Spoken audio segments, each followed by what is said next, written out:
Everyone online talks about the average cost of living in San Antonio, Texas. You'll see articles, calculators, blog posts, and videos throwing around numbers that sound great on paper, but here's the problem. Most of those numbers don't reflect what real families actually spend every month. And if you're considering moving to San Antonio, that's information you really need. So today, I'm pulling back the curtain and walking you through what it actually costs to live comfortably in San Antonio in 2026. We're going to talk about housing, utilities, groceries, transportation, entertainment, insurance, dining, everything, every little expenses that adds up that most people expect. By the end of this video, you'll have much clearer picture of whether San Antonio fits your budget and your lifestyle. So let's get into it. Hey everyone, welcome back to the channel. If you're new here, my name is Phyllis Domingo. I've lived in San Antonio for more than 2 decades and I've helped countless families relocate here from all over the country. Many of the people I work with are moving from places like California, Colorado, Washington, Oregon, Florida, Illinois, New York, and other higher cost markets. And no matter where they're coming from, one question always comes up. How much does it really cost to live in San Antonio? Not what Google says, not what some national website says, not what an average calculator says. What does it actually cost for real family living a real life? That's exactly what we're gonna cover today. So let's jump in.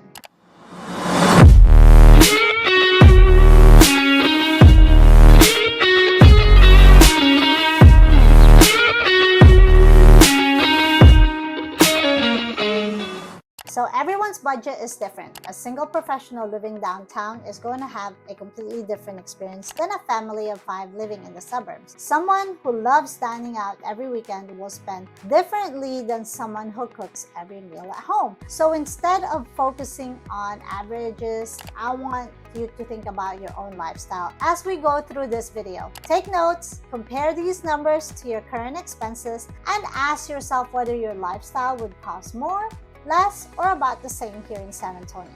Let's start with the biggest expense most people have, housing. But before that, let's look at specific numbers. Let's talk about why understanding your true cost of living matters so much. One of the biggest reasons people move to San Antonio is affordability. Compared to major metropolitan areas across the country, San Antonio is still offers a lot of value. So people are often shocked when they see what their housing budget can buy here compared to cities like Los Angeles, Seattle, Denver, San Diego, Portland, or New York. I've worked with families who sold a modest home in California and were able to purchase a significantly larger home here while still lowering their monthly expenses. I've worked with retirees who wanted to stretch their retirement income further. I've worked with military families relocating to the area. I've worked with remote workers who realized they could maintain their income while reducing their overall cost of living. But here's what people sometimes make a mistake. They assume that because San Antonio is more affordable than where they're coming from, everything will automatically be cheap. That's not always true.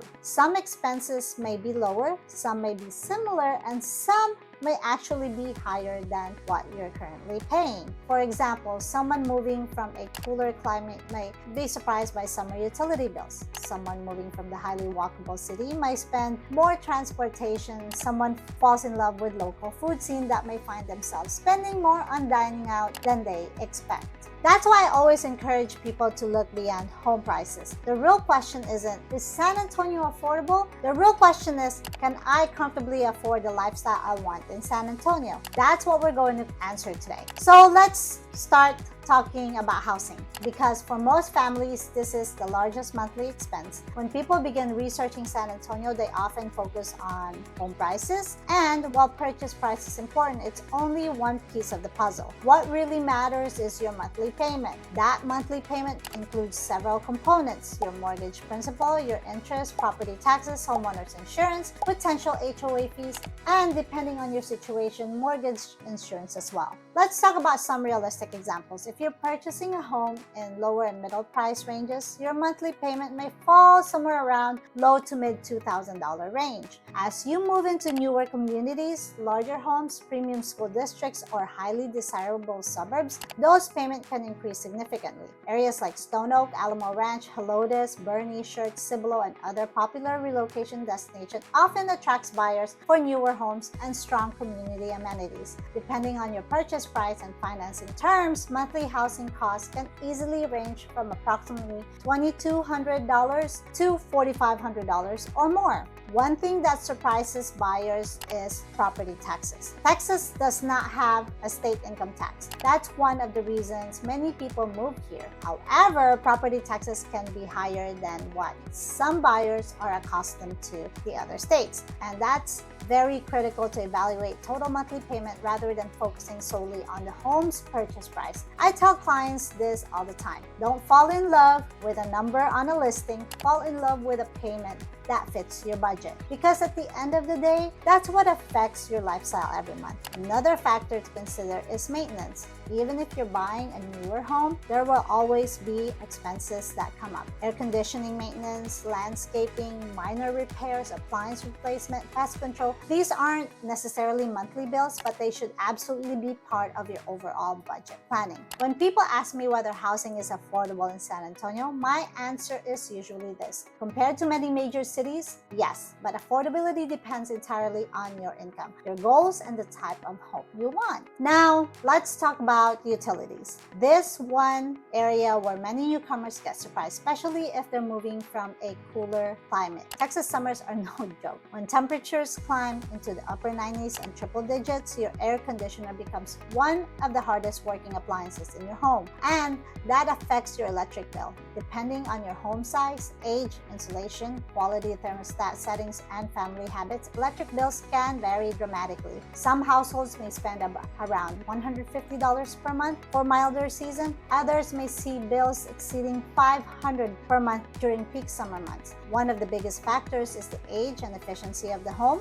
Newer homes often have better insulation, more efficient HVAC systems, and energy-saving features. Older homes may require more energy to maintain comfortable indoor temperatures. Water bills are another expense people need to consider. For many households, water costs may range from approximately $75 to $150 per month. Again, family size plays a major role. A household with 2 people will likely spend less than a household with 5 people. Landscaping can also affect water usage significantly. If you have a large yard and you're watering regularly during the summer, most households can expect to spend somewhere between $60 and $120 per month, depending on speed, provider, and package options. If you work remotely, stream frequently, or have multiple users online throughout the day, you may choose higher tier plans. One thing I always tell relocation clients is this: don't underestimate utility costs when budgeting. They're not outrageous, but they're often higher than people expect, especially during those hot Texas summers. Let's talk about groceries. And if you've lived in Texas for any length of time, you probably already know where this conversation is headed. HEB. If you're moving here from another state, you're about to discover why Texans are so passionate about this grocery store. People joke that HEB is a religion in Texas, and honestly, after living here for years, I understand why. The stores are clean, the selection is excellent, the prices are competitive, and many people genuinely enjoy shopping there. But regardless of where you shop,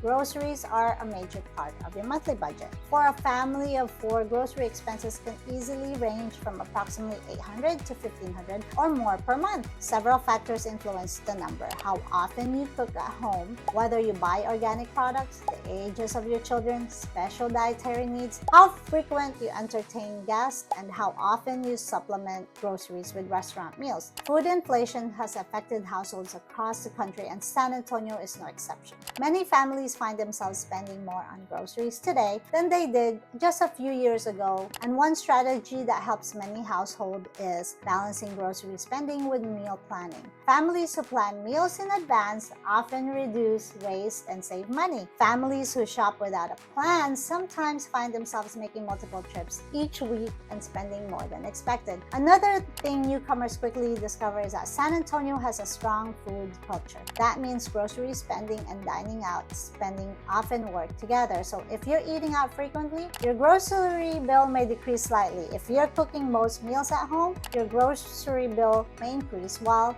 restaurant spending decreases. The key is understanding your own habits. Now let's talk about transportation. San Antonio is a large city and it's spread out, very spread out. Unlike some highly walkable urban environments, most residents rely heavily on personal vehicles. That means transportation costs are an important part of your monthly budget. Let's start with fuel. Gas prices fluctuate throughout the year, but fuel remains a significant expense for many households. Your monthly fuel cost will depend on several factors: your commute, your vehicle's fuel efficiency, how often you travel around the city, and whether you frequently drive between suburbs and downtown areas. Car insurance is another major expense. Rates vary based on age, driving history, vehicle type, coverage levels, and other factors. Some newcomers find insurance rates comparable to what they paid elsewhere. Others experience noticeable differences. Maintenance is another category people sometimes overlook. Oil changes, tires, brakes, battery replacement, routine service. These costs may not occur every month, but they should absolutely be included in your annual transportation budget. Registration fees and occasional toll expenses, depending on where you go around Texas, can also contribute to overall transportation costs. When everything is combined,